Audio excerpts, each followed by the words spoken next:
On a eu sur cette semaine 5 temps forts. Le premier des temps forts concernait la mise en place d'une commission médicale de groupement qui a permis, donc, avec les 3 présidents de CME, d'identifier donc un certain nombre de participants sur cette commission qui va devenir en fait l'équivalent d'une CME pour le groupement des 3 établissements Cayenne, Kourou, Saint-Laurent. Le deuxième temps fort a concerné la gouvernance également de ce groupement hospitalier territoire qui demain sera CHU.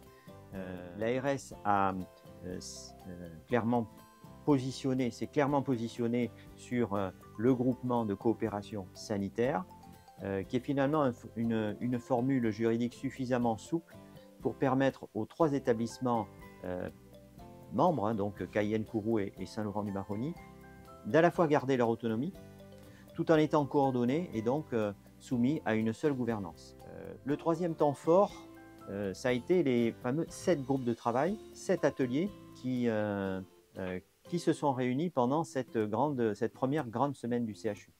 Sur les semaines qui arrivent, puisqu'il y aura chaque mois une grande semaine du CHU, d'autres ateliers vont pouvoir là aussi prendre le relais. Le quatrième temps fort, c'est le coup d'accélération qui a été donné au système d'information au niveau de ce groupement.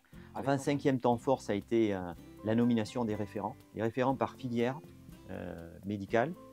Alors, il faut savoir qu'au niveau du projet médico-soignant, il y a une 40aine de filières qui avaient été identifiées, donc territoriales.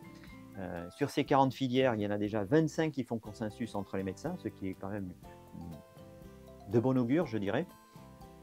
Et donc ça nous a permis d'identifier à la tête de chaque filière et d'officialiser le coordonnateur médical de la filière. Donc la personne qui va piloter la filière depuis son établissement d'origine et en lien avec ses confrères des autres établissements. Et j'ai envie de rajouter qu'il y a même un 6e temps fort qui est à noter, qui concerne cette fois-ci l'universitarisation, puisque autour du président de l'Université de Guyane, le président Linguet, du directeur général de l'ARS, mais également du directeur du DFR Santé et de son adjoint, nous avons donc opté pour faire évoluer ce DFR Santé en UFR Santé. Alors c'est juste une petite lettre qui change, mais ça change tout au final, puisque ça permettra ensuite au CHR de passer convention avec l'Université de Guyane et de devenir CHU de Guyane. Et ça sera pour le mois de janvier 2025.